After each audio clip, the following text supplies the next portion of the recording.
저는 사실 동평양노회 출신입니다. 신림동 동산교회에서 청년 목회를 했었고, 그 이후에 이제 사랑의 교회 부목사를 거쳐서 이제 지금의 교회를 이제 지금 섬기고 있는데, 정재호 목사님께서 그 신림동 동산교회 그 담임 목사 위임 예배 드릴 때 지난번에 어느 분이 사회를 보시는데 뭐 아나운서가 나와서 사회를 보시는 거예요. 그래서 여보 저분이 누구야? 그리고 옆에서 이제 하고 있는데 여기 한가람교회 담임 목사님이시더라고요. 그래서 제가 마치 텔레비전 보는 것처럼 위임 예배를 제가 그렇게 드렸던 적인 그렇게 인상 깊었던 시간이 불과 1년 전이었습니다. 근데 1년 후에 한가람교회에서 와서 말씀 전하라고 그래서 처음에 모르고 했다가 그 생각이 나서 긴장하면서 내내 떨면서 왔습니다. 기도해 주시기를 부탁드립니다. 저는 사실 오늘 이 말씀을 모르는 분이 누가 있겠어요. 교회에 조금 몇 년 다니면 이 말씀은 너무 많이 들었던 말씀이고 익숙한 말씀입니다. 저도 그랬습니다. 그런데 이 말씀이 제게 살아서 실제가 되는 사건이 있었습니다. 그날 이후로 저는 하나님의 말씀이 진짜 말씀 그대로 일어나는구나 하는 것을 알면서 이 말씀과 더불어서 제가 다른 말씀이 더 믿겨지게 되었고, 그래서 그런 말씀에 젖어서 이렇게 목회를 하다 보니 지금까지 섬길 수 있었다. 그렇게 저한테 열어주신 말씀이라 여러분하고 또 처음 만나서 이 말씀 함께 나누게 되었습니다.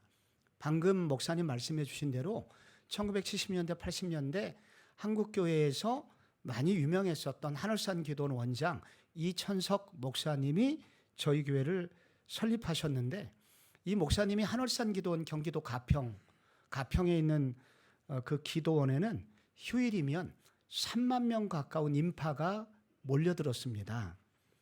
정말 거기에 많은 기적들이 일어났는데 휠체어 타고 왔던 사람이 휠체어 놓고 가는 일도 있었고, 암덩어리들을 다 쏟아놓고 회복돼서 가는 사람도 있었고, 차범근 선수 시절에 다리가 무릎이 고장나서 선수 생명 끝나갈 때 이천성 목사님한테 기도받고 안수기도 받고 나아서 분데스리가 진출하게 된 겁니다. 그래서 대단한 역사가 있었는데 1980년대 중반에 이분이 뇌경색으로 쓰러지셨고 소천하시게 되었습니다. 영적 거장인 그분이 쓰러지자 교회가 그때부터 내분을 겪게 됐습니다. 그래서 이제 목사님 아드님도 신학을 하셨거든요. 그래서 그분이 담임 목사님이 됐으면 좋겠다 하시는 분도 있었고, 아니다, 젊은 목사님 또 모셔와야 된다. 이거부터 싸움이 시작이 돼가지고 저희 교회는 크고 작은 싸움 12번을 겪게 되었습니다. 20년 동안. 빅 사이즈로 8번, 미디엄 사이즈로 4번. 그래서 총 12번을 저희들이 치열하게 싸웠습니다. 저희 교회는 본당이 이천석이에요. 이천석 목사님이 지어가지고 이천석으로 그렇게 디자인을 했습니다. 그런데 싸우는 교회로, 나중에는 목사 잡아먹는 교회로 소문이 나면서 본당의 머리들이 듬성듬성 빠지기 시작했습니다. 이런 어려움이 교회의 시작이 되면 제일 큰 피해는 주일학교가 보게 됩니다. 그래서 맨 먼저 젊은이들이 교회를 빠져나가게 되고, 젊은이들이 빠져나간다면 30대가 빠져나가게 되고, 그럼 자연스럽게 주일학교가 문을 닫게 되죠. 그래서 우리 교회는 다음 세대를 잃어버려가는, 희망이 꺼져가는 아픈 시절을 교회가 겪게 되었습니다. 그런데 교회가 여러분 싸우면 어떻게 되는 줄 아세요? 제가 한가람 교회 얘기 듣고 너무 감사했습니다. 지금의 모습이 계속 이어졌으면 좋겠어요. 그런데 싸우면 어떻게 되냐면 일단 다음 세대가 다 떠나게 되고요. 성도들의 영혼이 피폐해지고 용어가 거칠어지고 교회를 오면 다 상처를 받게 됩니다. 우리 부목사님이 어느 권사님이 신방을 갔는데 저와 이제 제가 부임해서 초기에 그 부목사님이 저한테 와서 그러는 거예요.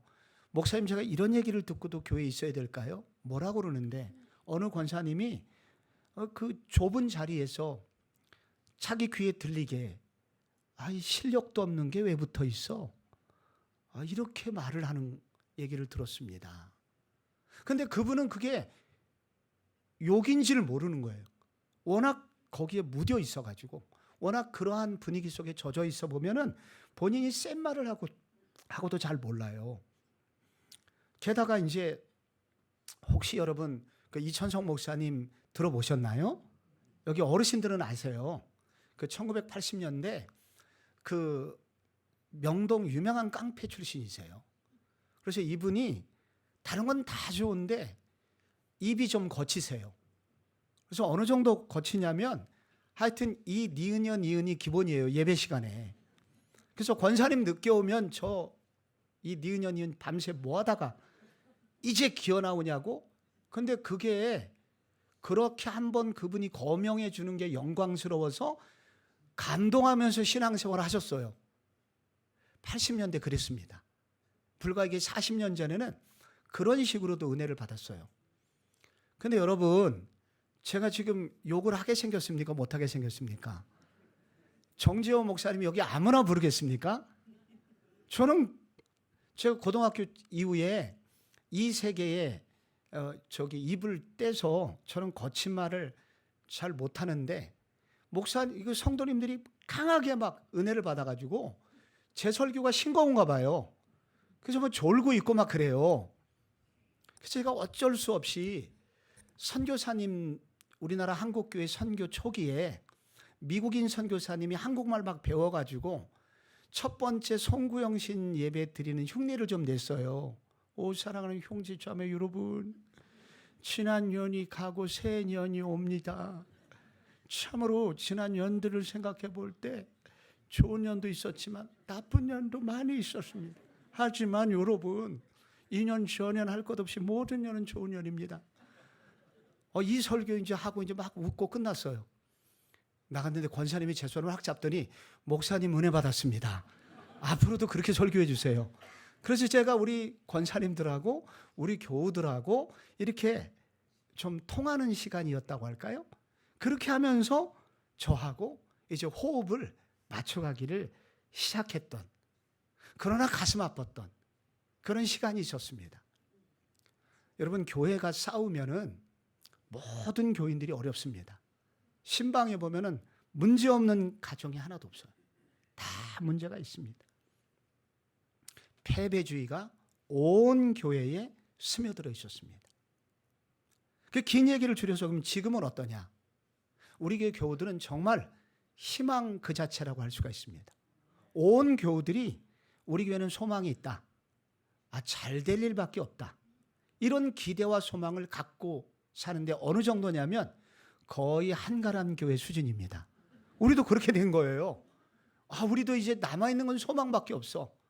이런 꿈과 소망과 비전을 가지고 지금 신앙생활을 하고 있는데 그렇게 된 이유가 뭐냐면 오늘 이 말씀 때문입니다. 이 말씀을 보면은 여러분 선지자 에스겔이 BC 597년에 바벨론 제2차 포로로 바벨론 유브라데스 강 하류의 그발강이라는 곳에 끌려갑니다.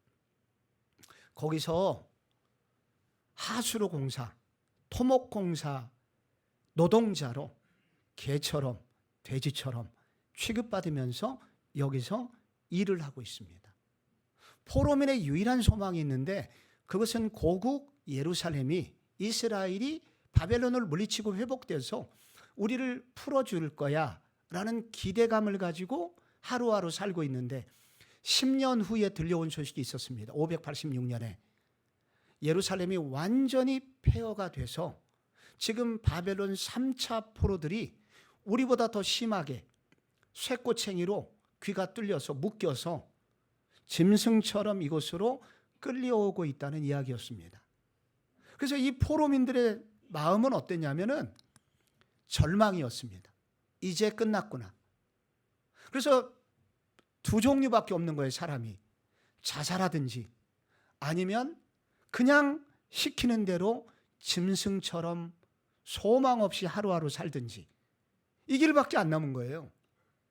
그런데 놀라운 게 있습니다. 여러분, 이 에스겔이라는 책을 읽어보면요, 이러한 절망 속에서도 소망이, 희망이 가득 들어 있습니다. 무엇이 에스겔서를 이렇게 만들었을까요? 그래서 에스겔도 소망이 넘치고, 그리고 에스겔이 받은 소망이 포로민들에게 전해지면서 이 포로민 공동체가 큰 소망으로, 희망으로 충만했었습니다. 그 이유가 어디 있느냐? 그것은 하나님이 에스겔에 보여주신 환상 때문이었습니다. 에스겔서를 읽어보면은 하나님이 에스겔에게 중요한 환상들을 보여주세요. 그 대표적인 그 환상들 중에 하나가 오늘 우리가 읽은 이 환상입니다. 환상 속에서 하나님은 이 선지자를 어느 골짜기로 인도하십니다. 근데 그 골짜기에는 많은 뼈들이 놓여져 있었습니다. 순간 이 선지자는 알게 되었습니다. 깨닫게 됩니다. 아, 패배한 이스라엘 군대의 군인들의 패배한 모습이구나. 그런데 이게 뼈가 가득해요. 집단 참사, 떼죽음을 당했던 곳이구나 하는 것을 알게 됐고요. 그런데 뼈들이 지금 무덤 속에 들어가 있어야 되는데 밖에 나와 있어요. 수치스러운 죽음을 당했구나 하는 것을 말해주고요. 그리고 이게 마른 뼈예요. 조금이라도 살점이 붙어 있으면 혹시 살 수 있을지 모른다는 기대가 있는데 마른 뼈니까 전혀 소망이 없는 절망의 뼈들이었습니다. 그런데 여러분, 이 골짜기에서 지금 무슨 일이 벌어집니까? 이 뼈들이 일어나서 사람이 되더니 이 뼈들이 나중에 지극히 큰 군대가 된다는 환상이었습니다. 이 환상, 여러 환상이 있지만 이 환상이 에스겔을 붙들었습니다. 그래서 에스겔을 충만케 했고, 이 에스겔이 가진 희망이, 이 희망 바이러스가 결국은 자기 포로민들에게 희망을 전해주는, 소망을 주는 말씀이 되었습니다. 그래서 여러분, 오늘 이 에스겔이 걸어간 이 길을 걸어가는 것은 나를 살리는 길이고, 우리 자녀를 살리는 길이고, 우리 모두를 살리는 길입니다. 그럼 도대체 무엇이 그를 살렸을까요? 한마디로 말하면 말씀에 붙들린 기도라고 할 수가 있습니다. 그냥 기도하는 게 아니라 말씀에 붙들려서 기도를 했다는 겁니다. 여러분, 오늘 3절 말씀에 이렇게 말합니다. 인자야, 이 뼈들이 능히 살겠느냐? 그랬더니 뭐라고 그랬을까요? 내가 대답하되 주 여호와여, 주께서 하시나이다. 이게 무슨 말이에요? 아니, 어떻게 가능하겠습니까? 사람으로서는 불가능합니다. 하나님이시면 혹시 모르겠지만 사람으로는 어떻게 되겠습니까? 당연한 반응입니다. 그런데 그때 하나님께서 너는 이 모든 뼈들에게 대언하여 이르기를 너희 마른 뼈들아 여호와의 말씀을 들을지어다 이렇게 선포하라고 말합니다. 그러면 그 속에 생기가 들어가고 힘줄이 생기고 가죽이 덮이고 그래서 사람이 될 것이다. 그래서 선지자가 그 하나님의 말씀을 따라서 순종을 하게 됩니다. 그 순종의 결과 마른 뼈들이 일어나기 시작합니다. 그래서 여기서 가장 많이 나오는 단어가 있습니다. 대언하다라는 단어입니다. 대언하다. 대언하다 이 말은 선지자가 되다, 선지적 행위를 하다. 이게 이 히브리어로 선지자를 나비 그렇게 부르거든요. 그래서 우리 선지자들을 나비라고 그래요. 그런데 이 명사형 나비의 동사형 나바라는 단어예요. 그래서 이게 대언하다 이것은 선지자가 되라. 선지자는 뭘까요? 먼저 선자의 알지자. 먼저 하나님의 뜻을 알고 그 말씀을 전하는 사람. 이게 선지자인 것입니다.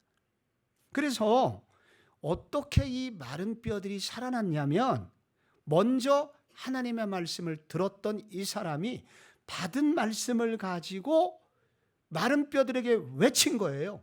그랬더니 살아났다는 거예요. 여기 외쳤다는 것은 기도했다는 거죠.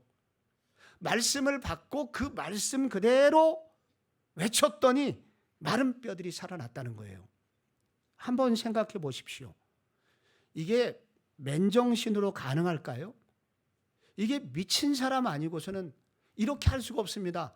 마른 뼈들이 이렇게 놓여 있는데 여기 앞에 가가지고 너희 마른 뼈들아 일어나라. 여러분 이게 맨정신으로 가능한가요? 할 수가 없습니다.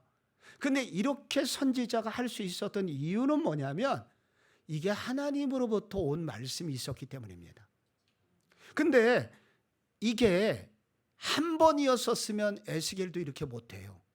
근데 제가 이걸 증명하려면 시간이 없는데 이 에스겔의 앞부분을 읽어보면은 반복해서 하나님의 말씀이 임하고 순종하니까 그대로 되고 또 말씀을 듣고 순종하니까 그렇게 되고 이런 것들이 반복되면서 오늘도 이게 거의 행동으로서는 할 수가 없는 행동을 할 수 있었던 것이 하나님의 말씀이 임해서 순종하면 반드시 된다는 것을 경험했기 때문에 이번에도 그가 하나님의 말씀 앞에 순종해서 대언을 하게 된 거예요. 말씀에 붙들려서 기도를 한 거죠. 너희 마른 뼈들아 여호와의 말씀대로 일어날지어다 하면서 막 기도를 했더니 오늘 이런 역사가 여기 나타났다는 거예요. 저도 제가 15년 전, 16년 전에 저희 교회 부임해서 성도님들이 이렇게 말씀을 잘 듣는 게 아니에요. 안 될 것 같더라고요, 해도. 그런 분위기에서 뭐가 되겠어요? 이게 말씀을 전한다고 이게 되고 예배를 드린다고 이게 뭔 일이 일어나겠나? 그래서 저의 첫 번째 고민은 이 말씀이 저를 설득하게 하는 일이었습니다. 그래서 이 말씀을 연구해갖고 말씀을 연구하죠. 근데 이게 믿겨져야죠, 저한테. 그래서 토요일 날 설교 원고문을 써놓고 읽고 또 읽고 읽고 또 읽고 안 될 것 같아요. 근데 어느 날이었습니다. 그렇게 반복하다 보니까 어느 날 여러 번 읽다 보니까 그렇게 됐는지 기도하다 보니까 그렇게 됐는지 신기하게 제 눈에서 이슬이 맺히더라고요. 그리고 그 다음날 설교할 때 제가 설교를 하잖아요. 그럼 어떤 사람 눈에 이슬이 맺히는 게 보여요. 어떤 날은 통곡을 한 날이 있어요. 근데 그날 그 다음 날은 꼭 예배 끝나고 우는 사람이 있어요. 집에 안 가고. 그게 참 신기했습니다. 이게 제가 우리 교회 김땡땡 집사님이 계셨는데 이 집사님이 남편의 직장 문제로 저 강남 끝에서 강북으로 이사를 오게 된 거예요. 근데 아들이 그 강남의 중학교에서 상위 1% 안에 들었어요. 그래서 다 기대를 하고 있었는데 이 아이가 와서 이제 강북에 있는 고등학교를 다니게 되었고 고3 때면 학부형 면담이 있잖아요. 엄마가 그분도 직장인이었기 때문에 얘를 잘 못 돌봐, 얘를 믿고만 있었지 학교 가서 깜짝 놀라게 됩니다. 대학을 못 갈 정도의 성적인 거예요. 알고 보니까 그 고등학교 들어갔을 때 이 애들이 다 저 강남에서 온 범생이 XX, 범생이, 모범생의 준말입니다. 그러면서 범생이 XX 하면서 막 놀리니까 나 범생이 아니야 이 XX들 하면서 뒤에 있는 어깨들하고 어울리고 이제 소위 그 당시에 20년 전에 30년 전에 이제 담배 피고 또 술 마시고 그리고 당구장 가고 그래서 보니까 여러분 당구가 고3인데 벌써 300이 된 거예요. 여러분 당구를 쳐보신 분은 알지만 당구 300이 되려면 공양미 300석을 당구장에 바쳐야 돼요. 그 정도로 시간 투자를 많이 한 거예요. 대학을 어떻게 하겠어요? 울고불고 너는 그런 애가 아니잖아 그러면서 울고불고 막 공부를 시켜갖고 한 2달 공부해서 그래도 머리가 좋아가지고 2달 공부했는데 서울 상대를 가게 된 거예요. 서울에서 상당히 떨어진 대학을 말해요. 그러다가 그게 마음에 안 차갖고 또 이제 공부를 시켜가지고 1년 재수를 해갖고 서울 약대를 가게 됐죠. 서울에서 약간 떨어진 대학을 가게 된 거예요. 그래서 그때부터 이 어머니에게 저 병이 생긴 거예요. 내가 내 자식의 인생을 망쳤구나. 내가 좀 어렵더라도 아들은 그냥 중학교 다니게 했었어야지.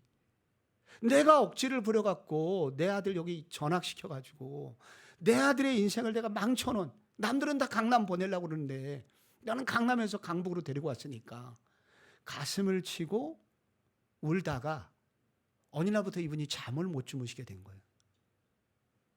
그래서 약을 먹게 되었고, 약이 없이는 잠을 잘 수가 없게 된 거예요.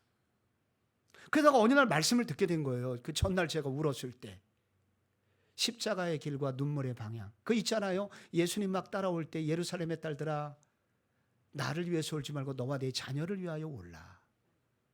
우리가 눈물이 방향이 정확해야 된다.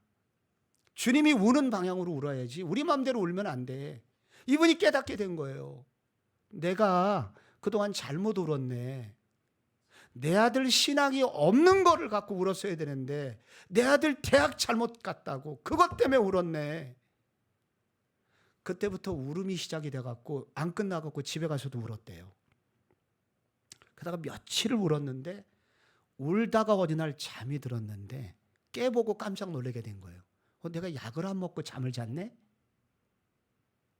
그래서 2달 후에는 이제 약을 먹지 않고도 잠을 자게 되었고, 이분의 신앙이 회복이 되었고, 그래서 나중에 이제 순장님도 되었고, 구역장도 되었고, 지금은 권사님도 되어서 신앙생활을 잘 하시는 분이 되었습니다. 저는 제가 그 조지 뮬러를 보면서 되게 감동한 게 뭐냐면, 조지 뮬러의 이거 성경책 유품을 보니까 성경책에 이렇게 구멍 난 곳이 많더래요. 왜? 조지 뮬러가 하도 5만 번 기도응답 받는 동안에 주님 이 말씀대로 해주세요. 이 말씀대로 해주세요. 이렇게 약속하셨잖아요.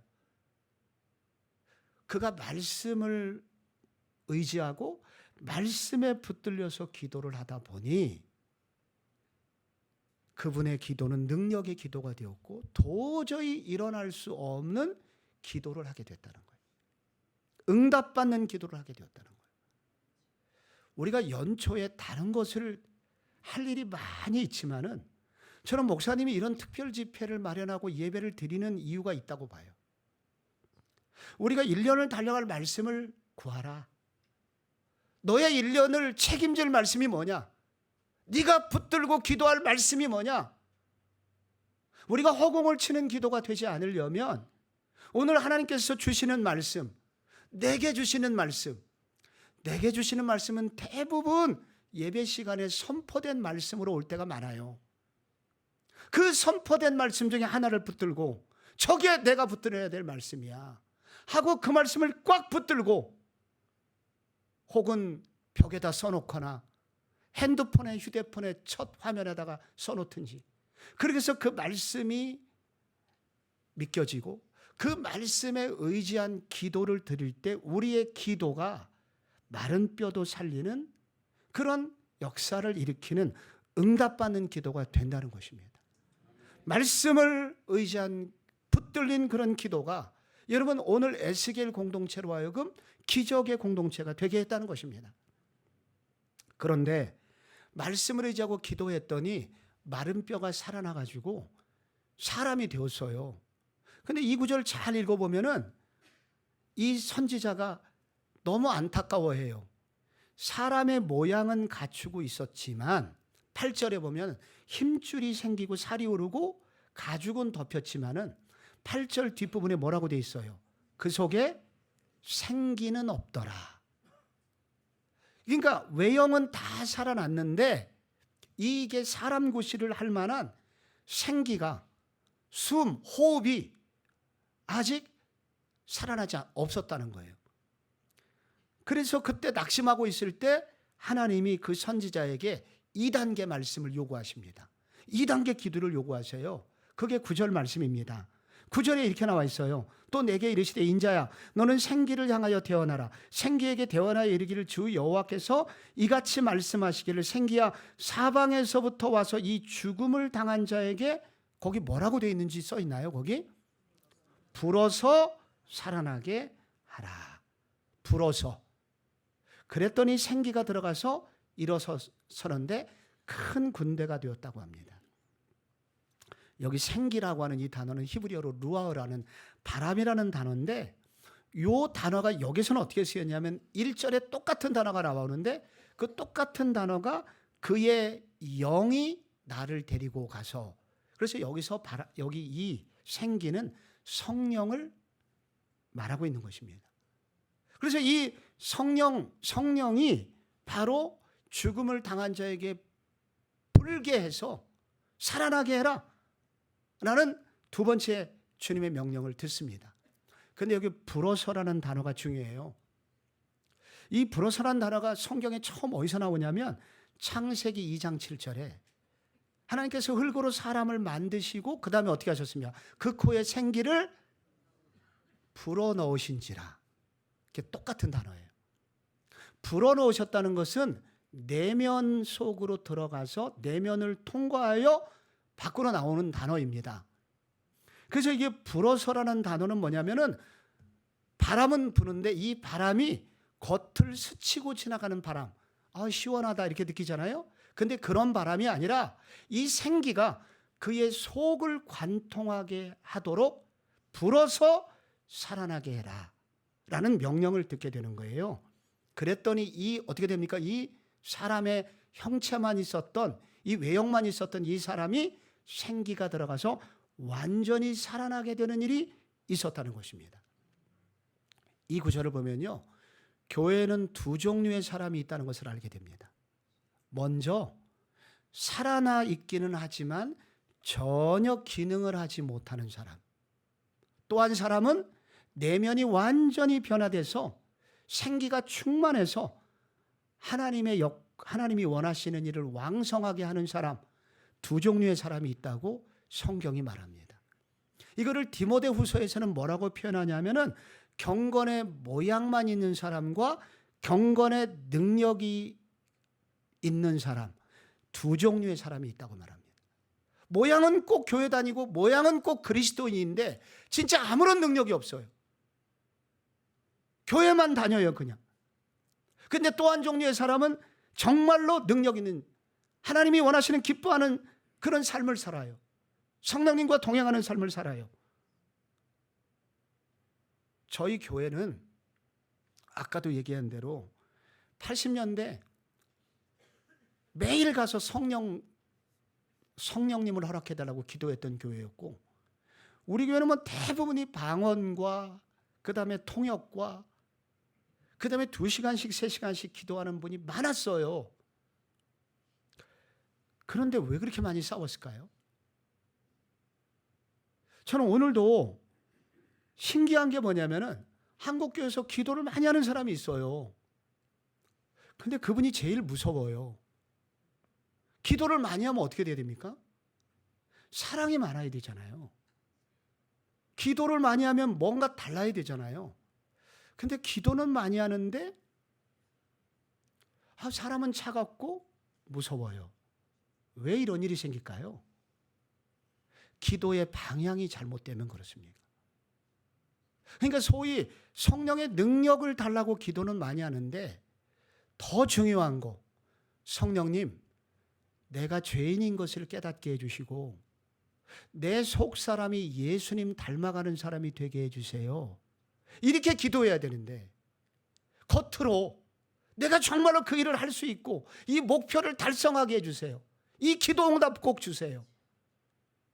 이렇게 목표 지향적 기도만 하다 보니 우리의 속은 바뀌지 않는데 우리의 겉으로의 모양만 강해지니까 따뜻함이나 예수를 닮아감이나 주님을 따라가는 모습보다는 이렇게 전혀 다른 모습으로 왜곡된 모습이 많이 있다는 것을 알려주셨습니다. 그래서 저는 기도의 방향을 바꾸자고 제안했습니다. 우리 성령의 능력을 받는 것도 중요하고 기도 응답 받는 것도 중요한데 주님 내 속을 좀 바꿔주세요. 내가 죄인인 것을 깨닫게 해주시고 내가 예수를 안 닮은 부분이 있으면 예수를 닮아가는 사람이 되게 해주세요. 그렇게 기도하자고 제안했고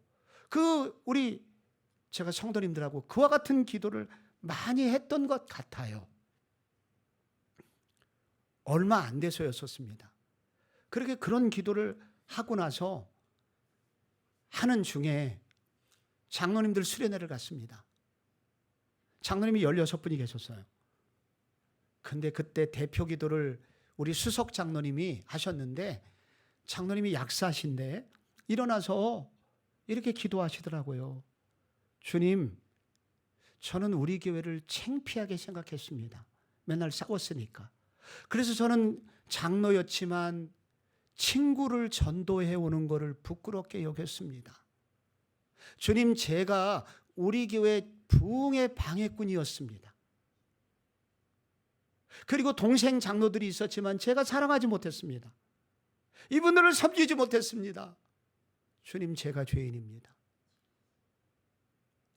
그러니까 그 기도를 듣고 있었던 분들이 가만히 있지 않고 또 비슷한 기도를 하시더라고요. 그러더니 나중에 일어나갖고 내가 잘못했다고. 그리고 그 장로님께서 수련을 마치면서 횟집에 데리고 가서 배불리 회를 먹이셨습니다. 그런 거를 회포를 푼다고 그렇게 얘기합니다. 그 이후에 이분들이 달라지기 시작했습니다. 그리고 얼마 후에 저희 교회 바로 옆에 그 한 3m 도로 바로 옆에 국립 서울 4대 부고가 있어요. 바로 붙어 있어요. 근데 여기가 대지가 23,000평이에요. 그런데 서울 시내 모든 교회의 고민은 주차장 없는 겁니다. 그래서 우리는 그게 있기 때문에 저것만 열어주면 된다고 생각했는데 이 철문이 굳게 닫힌 채 열어주질 않는 거예요. 왜냐하면 저 부임하기 한 10년 전에 그 서울 사대부고 럭비를 잘하거든요. 럭비부가 있는데 거기서 우리 교회 버스를 빌려다 그래서 버스를 빌려줬대요. 근데 비가 오는 날이었고 고등학교 애들이 뭘 알아요. 그래서 막 하고 더럽게 올라탔는데 우리 교회 기사 집사님이 한국말을 써야 되는데 방언을 썼대요. 이 10원짜리 20원짜리 막 그러면서. 그래서 저게 교회 다니는 사람 맞아? 야, 저 교회 그렇게 상처를 한번 받았는데 얼마 후에 비가 오는 날 우리 교회 성도라고 여겨주시는 분, 아마 집사라고 여겨주시는 분, 나중에 그 교회 경비께서 얘기해 주셨는데 안에서 보니까 비가 오는 날 후진을 하다가 거기 조형물이 있었는데 그걸 박았어요. 깨졌어요. 근데 그냥 토끼셨대요. 이야, 저건 인간들이 아니다. 저기는 교인은 둘째치고 인간이 아니야. 인간이 안 돼 먹어서. 그 다음부터 우리 교회에서는 무엇을 하든지 반대하는 거예요. 수천만 원 장학금을 갖다 줘도 문을 안 열어줘요. 근데 이런 기도를 하던 어느 날이었습니다. 주님, 우리가 죄인입니다. 내 속이 바뀌어야 됩니다. 근데 이렇게 기도를 하다 보니까 우리 교회 장로님이 무슨 생각이 났는지 그 장로님께서 안수 집사님 한 분을 모시고 자기 돈 들여갖고 불도저를 빌려갖고 날씨가 영하 20도가 되고 그 해에 눈이 얼마나 많이 왔는지 거리마다 한 1m씩 눈이 쌓였던 해가 있었어요. 서울 사대부고 24,000평 운동장을 치울 엄두를 못 내고 있는데 교장 선생님이 안에서 보다가 누군가 치우고 있거든요. 불도저를 가지고. 그래서 서목과장 누군지 알아보라고.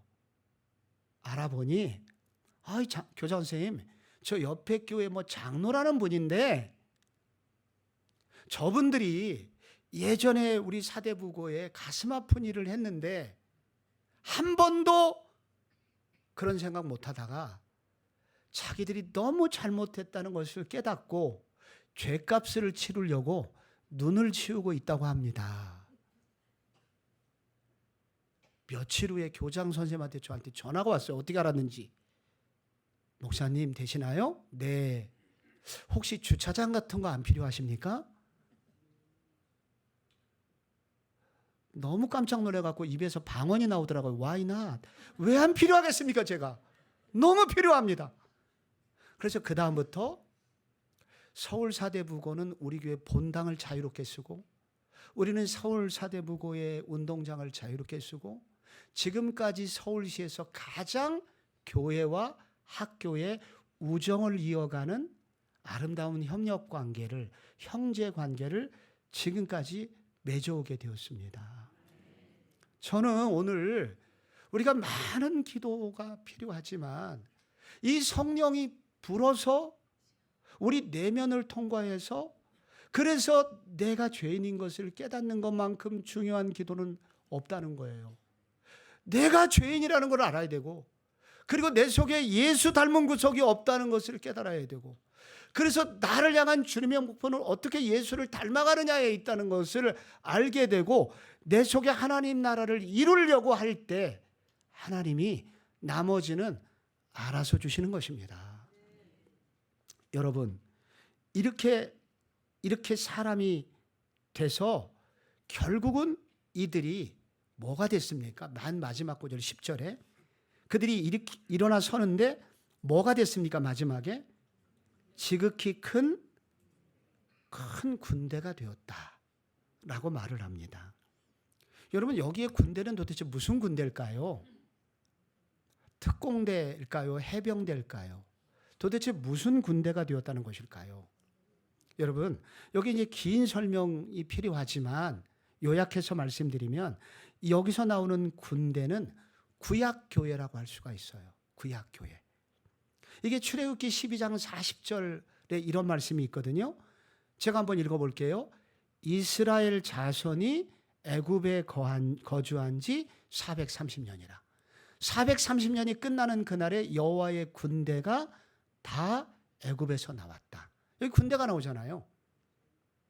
여러분, 이 군대가 지금 400년 동안 애굽에 붙들려 있었던 이스라엘 백성들이 출애굽하는 백성들을 구약의 표현으로 뭐라고 그러냐?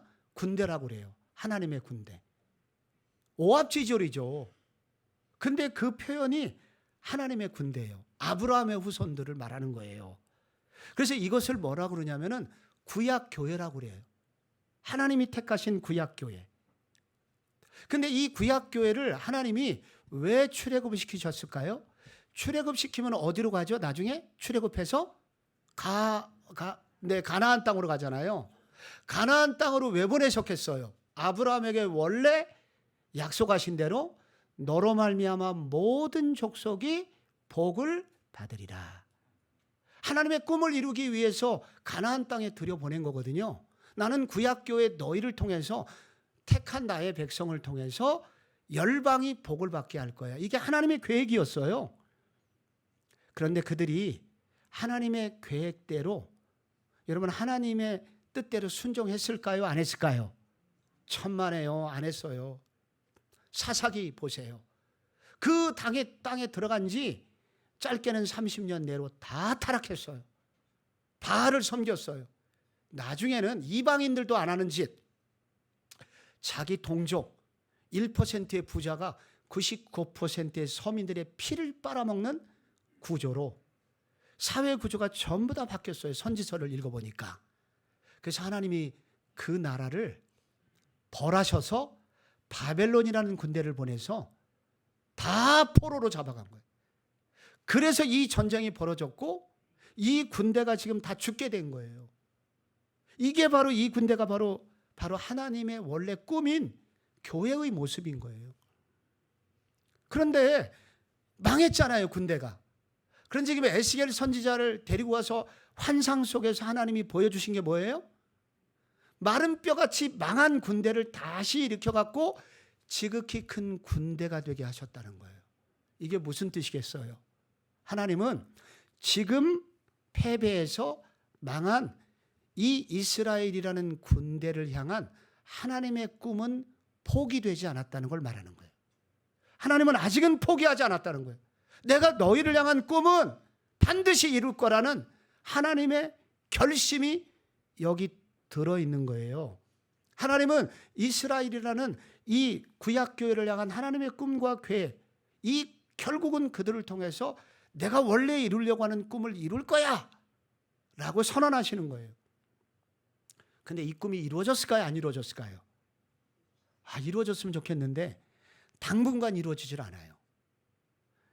에스겔 살아있을 동안 이루어지질 않아요. 꽤 오랫동안 이루어지질 않아요. 언제 이루어지냐? 600년 후 정도에 이루어집니다.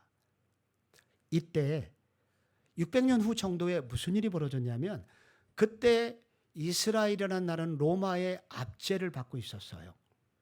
그리고 에돔 족속의 후손인 헤롯이 악독하게 유대인의 피를 빨아먹고 있었어요. 근데 종교 지도자들이라도 소망을 주면 살 텐데 종교 지도자들은 그들에게 소망을 주지 못했어요. 그래서 그때가 1세기인데 그때 그 이스라엘은 해골의 골짜기와 같은 상황이었어요. 그런데 바로 그때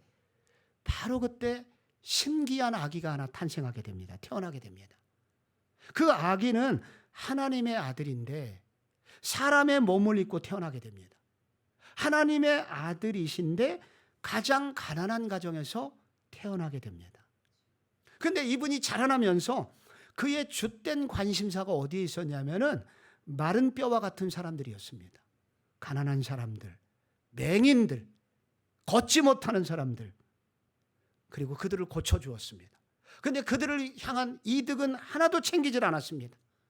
그리고 이분이 결국 그들을 사랑한 대가로 마지막에 그가 얻게 된 결과는 사람들의 미움이었고 사람들의 손가락질이었고 그래서 결국은 사람들에게 붙들려서 그는 처참한 십자가형을 당하고 죽게 됩니다.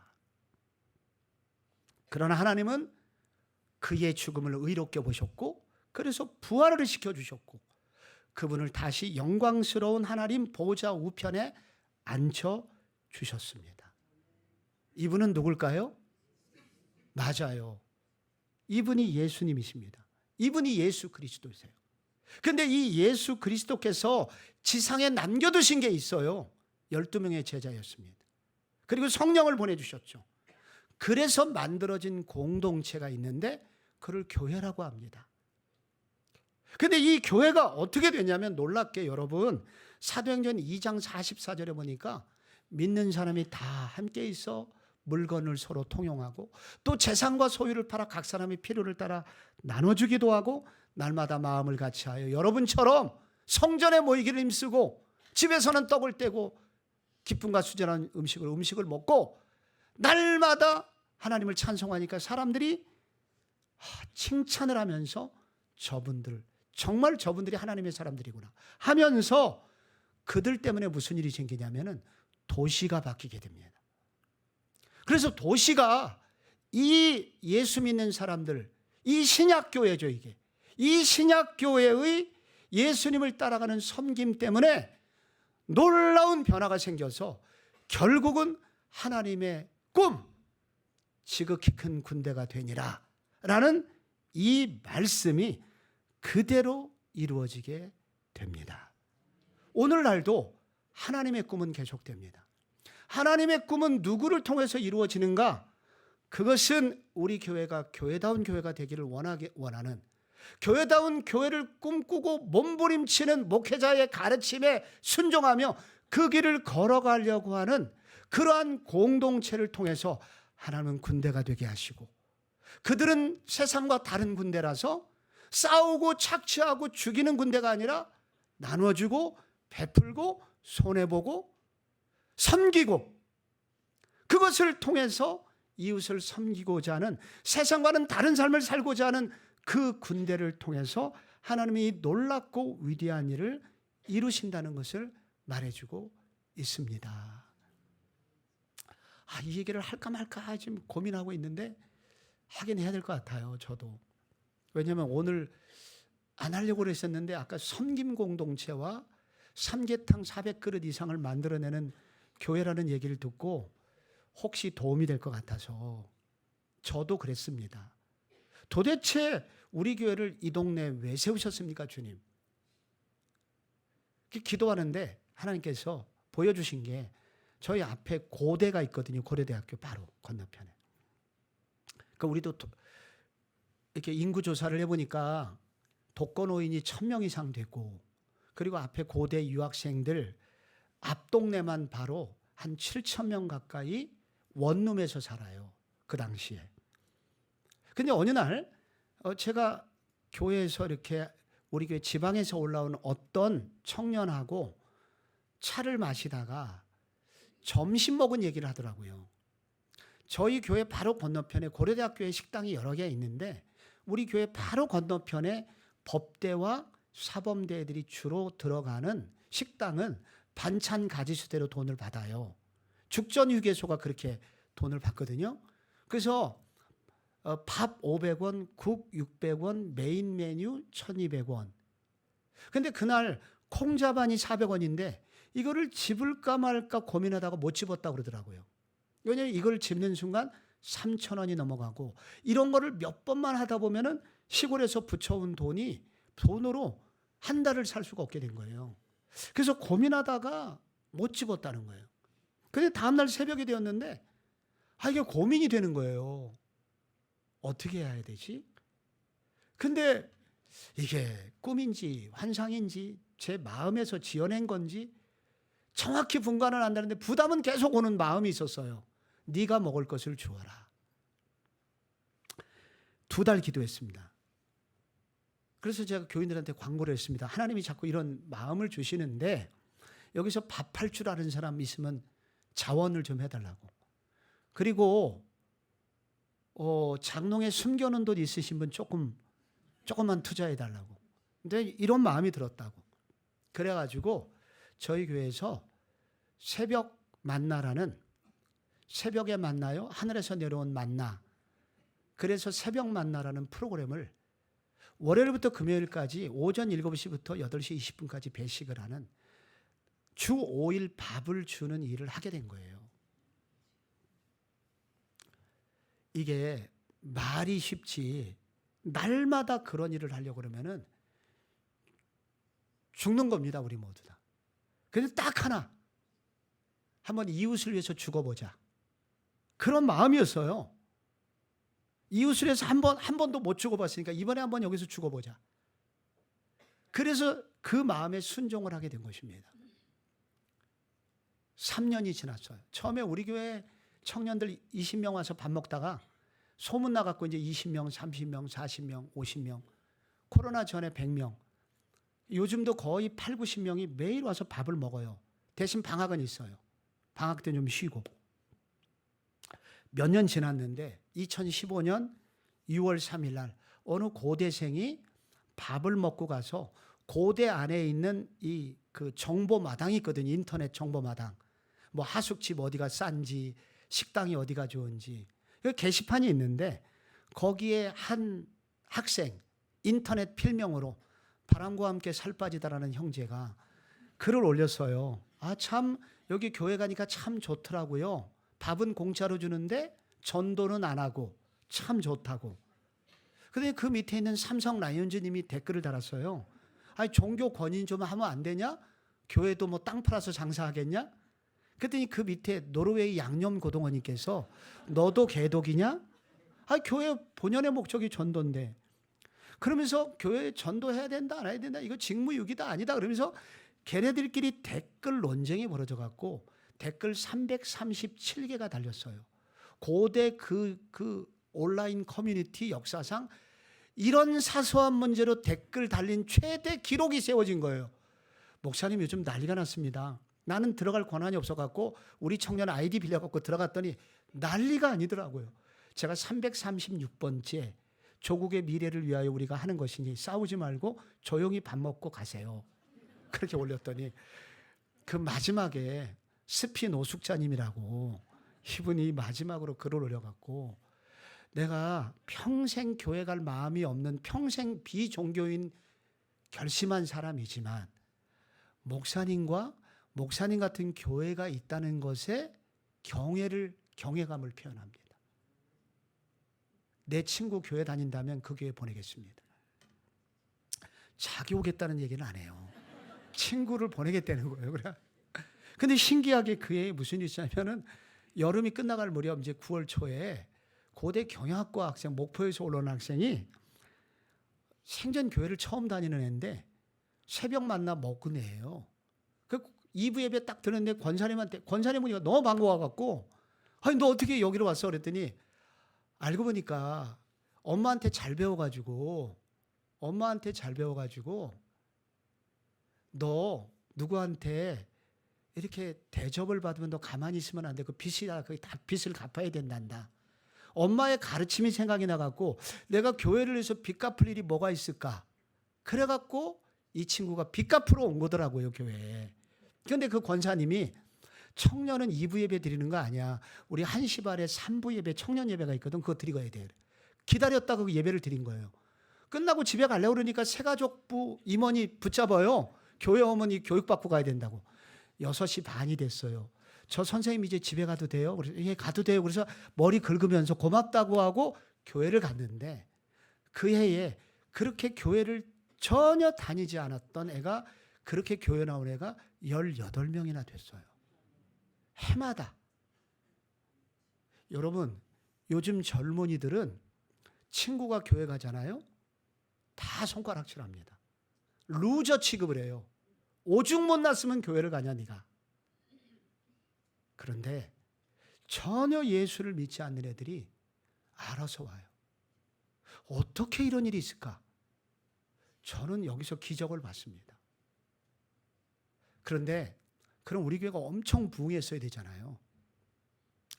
대학가의 특징은 밑 빠진 독에 물 붓기라고 애들이 4년 주기로 왕창 왔다가 왕창 나가요. 남는 게 없어요. 그래서 어느 장로님, 어느 권사님이 저한테 따지더라고요. 목사님, 남는 게 없습니다. 옛날에 목사님 우리가 안 해봤던 게 아닙니다. 목사님 오시기 전에. 우리가 많이 해봤는데 교회 어려우니까 장학금 아무리 많이 줘도 제일 먼저 나가는 애들이 청년들이더라고요. 목사님 해봐야 밑 빠진 독에 물 붓깁니다. 왜 우리가 이런 일 해야 됩니까? 비싼 돈 들여갖고. 그래서 제가 뭐라고 그럴게요. 권사님, 우리가 이런 일을 해야 되는 이유는 밑 빠진 독 같은 나를 위해서 계속 물을 부어주신 분을 우리가 만났지 않습니까? 우리가 언제 예수 믿고 제대로 살아본 적 있나요? 예수 믿고 주님 가슴에 몸만 박았지 언제 우리가 주님 뜻대로 살았습니까? 그냥 밑 빠진 독 같은 우리를 포기하지 않으시고 계속해서 붙들어 주시고 부어주시는 주님의 은혜로 지금까지 신앙생활을 하고 있지 않습니까? 그래서 우리는 밑 빠진 독이라도 물을 부어야 됩니다. 망하더라도 합시다. 그 이후에는 아무도 제게 이런 질문 하시는 분이 없어요. 저는 이것을 통해서 뭐 위대한 교회를 이룰 수 있다, 뭐 더 큰 교회가 될 수 있다. 주님이 축복하시면 되겠죠. 근데 주님이 그거를 원하시는 건 아닌 것 같아요. 몇 명 더 모였다. 주님이 그걸 정말 원하실까요?